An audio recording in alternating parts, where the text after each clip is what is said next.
All right, first of all, I appreciate you guys taking time out to listen to me, all right? I went back to college because I can't stand in front of a group of kids or parents out here being an education advocate, and I didn't finish college. I couldn't do it. So I decided to go back to college and finish my degree and do something else. And at 51 years old, I'm doing pretty good. Got my first 2 grades. I got a B and a C in the first 2 classes I took. Right now, I'm acing the classes that I'm in. So I'm doing okay. But I have a speech class that I have to take. And today I have to do a demonstration speech. So what better than to come to the entertainment class and do a demonstration speech on how I write songs. So who have you written for? Well, I got those confidential agreements. Well, let's just say I've written for the Bad Boys, I've written for the Death Rows, I've written for the Rap-A-Lots, but because of those agreements, I can't tell you who.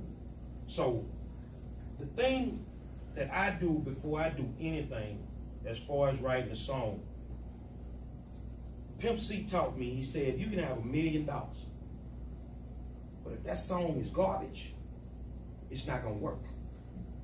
So that means that the beat has to be right, the lyrics have to be right. So the first thing we do is I get with the producer and we sit down and we create the beat. I don't have a clue. I let the beat guide me, and it takes me wherever I wanna go. So once that is done, and we got the right beat, because you know I'm an old school cat, I gotta have that 808. If you don't know what that is, ask your professor when we get through, he'll tell you. I gotta have that 808, man. It's gotta knock. It's gotta tear the walls out the trunk if I gotta play with it. So now I gotta think about what I'm gonna write. I'm gonna give you an example of what happened to me with one of the best songs I wrote. One night at 3 in the morning. The song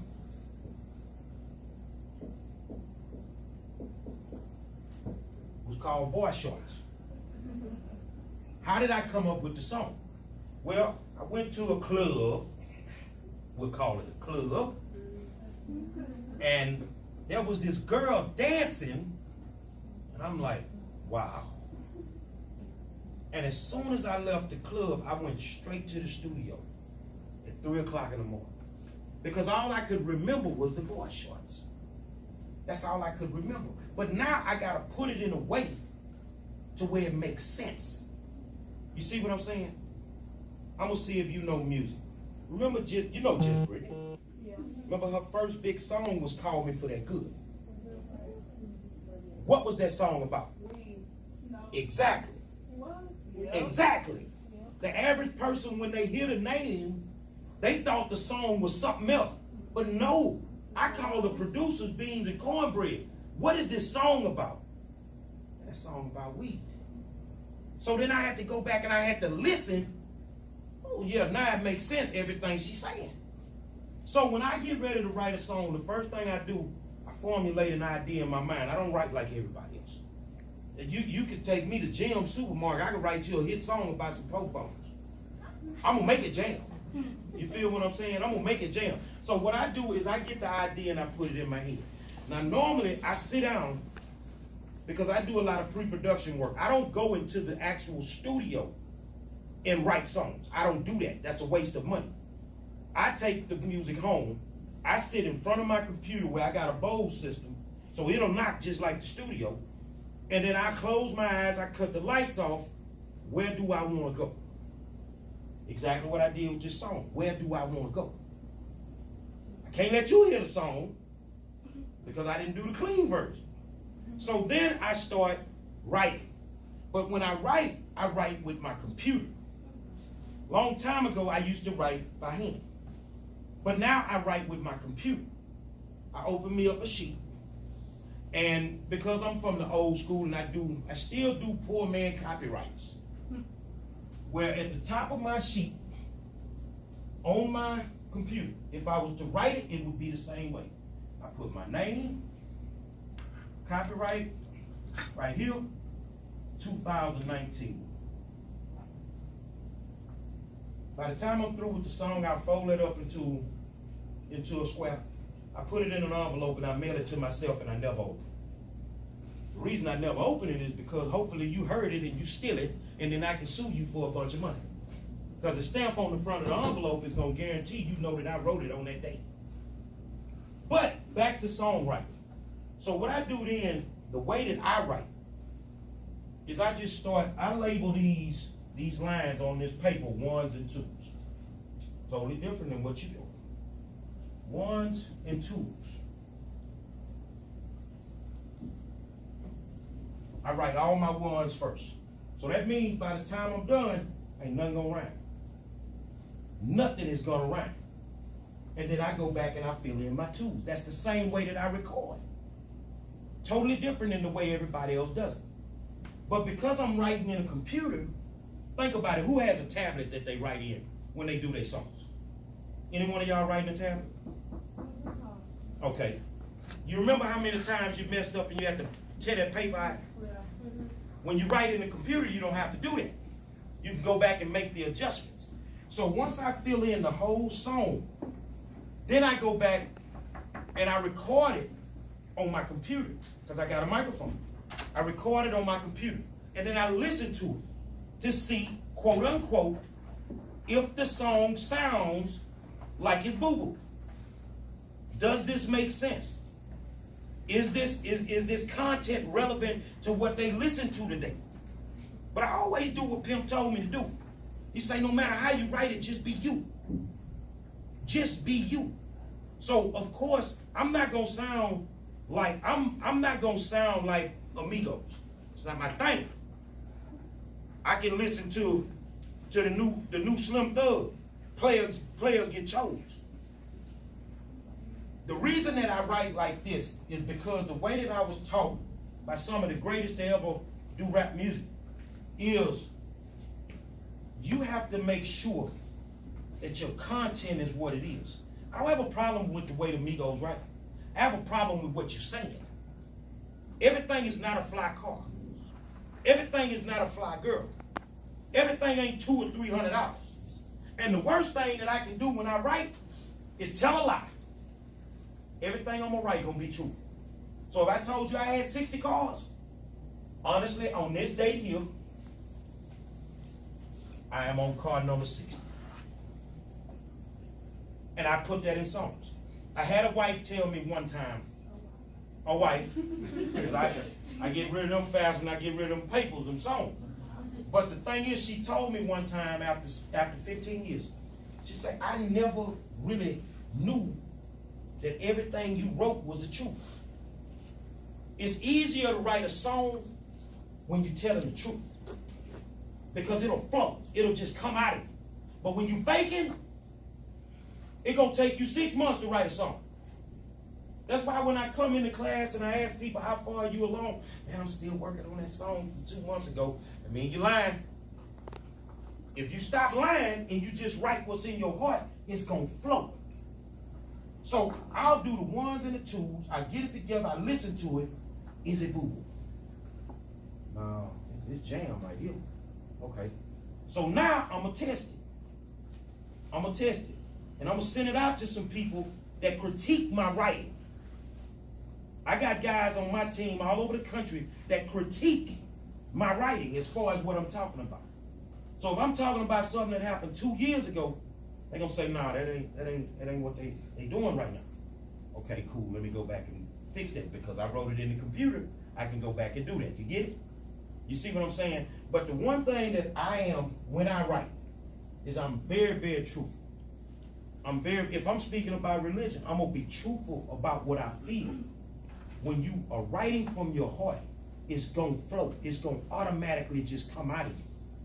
Now, the one thing I tell you when I'm writing a song, I don't care if I'm writing gospel with James Fortune. It's gotta be gangster. It's got to be. That's just me. I grew up in 3rd Ward, Texas. That's all I know. It's gotta be gangster.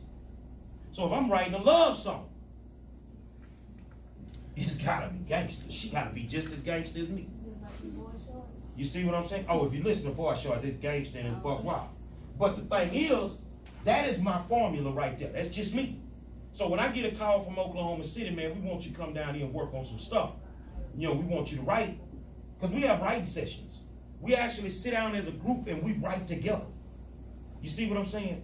So if my friend tell me come to Oklahoma City, he already know. Don't put me with nobody that can't get here. Because I'm going to eat you up. I'm going to eat you up, literally.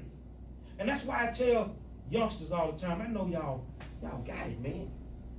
And I always tell the youngsters, if you believe that I'm not as good as what I'm saying, then I'm good with that.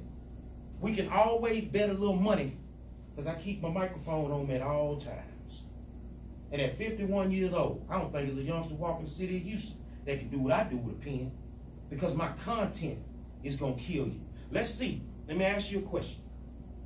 Who do you feel, out of all the people you've ever heard, had the most content? Who was just, they were on it. They were talking about some real stuff.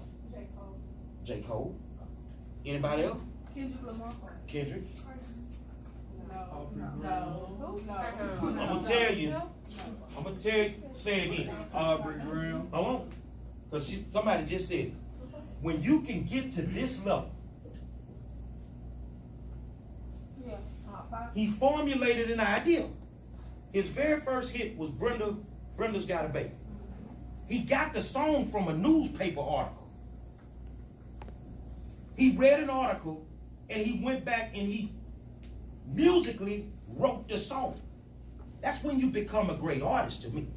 When you can do that. When it stopped being about cars and money and jewelry, and you can really get to this level with the way that you think, you're gonna become a great songwriter. Now for me, and then I'm gonna end this, how did you even get to that point? All I did is I knew how to write poems. I didn't know how to write songs. So then I started listening to the radio. How are these songs structured? So all I did was just stretch my poems out.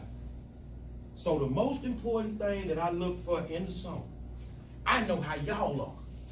Some of y'all don't even listen to the words. That beat knocking, all you gonna remember is the hook. That's the hook gotta drive that song. And if it's something that stays in their brain, it's over. It's over. So writing a song for me is like baking a cake. It's a process. And I need several different ingredients. I need substance in my lyrics. That hook gotta be super tight. That beat gotta be mashing. You see what I'm saying? But that flow has to be immaculate.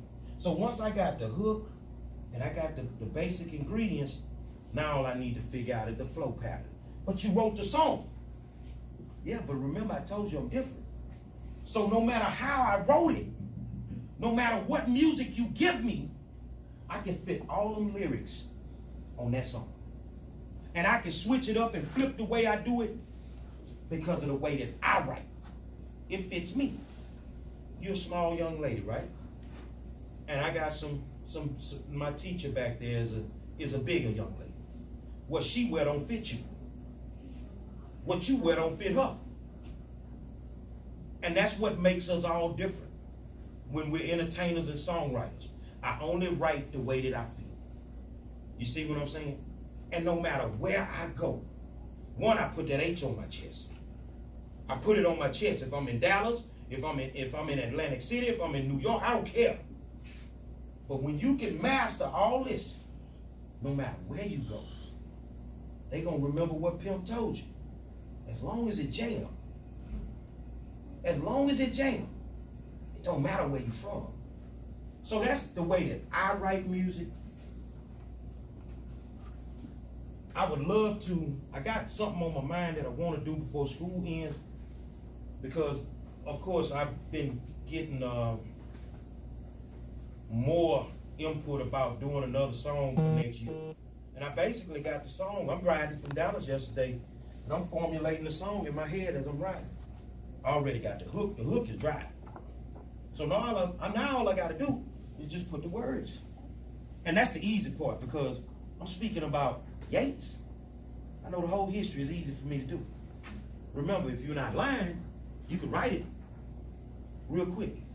Last thing, how fast can I write a song if I use my formula? I can pen a song in 15 minutes. I can pen a song in 15 minutes. I don't care what the subject is, I can pen that song.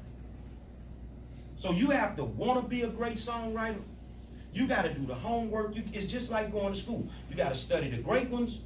You see what I'm saying? And when you do that, you'll take yourself to a different plateau. Because the money, and then I'll leave you with this, the money is not behind this microphone. The money is behind the pen. And that's why I wanted to be a great writer. So that I can make my money. Never go platinum. I really don't care. Just write the check. You see what I'm saying? Tell me how many of y'all don't want the check. Well, now let me say, how many of y'all don't want the bag? You want all the money. And the money is behind the pen. All right? If you can, just wave your hands like this here. So we know everybody's real in the classroom. And I appreciate you guys taking time out to listen to me. You're a great, great group. And I didn't speak to this class last time, but I did something in the other class. Y'all have some good material. But I love the R&B stuff. Rap is average, but I love the R&B. I love the R&B so much that, Mr. Hoskins, if I get this wrong, will you tell me if I get it wrong?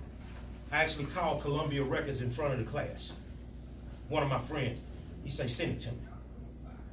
Y'all are sitting on something major, and you need to take advantage of it. Those that can write, you should constantly write. The best somebody was saying, because I had money, I had changed. I'm the same dude I was 20 years ago. So I had to bless him with that song. But that song didn't come about until maybe song 250. I just kept writing. And the more you write, the better you're going to get. All right? Thank you so much for your time. Enjoy the piece of me. Thank you.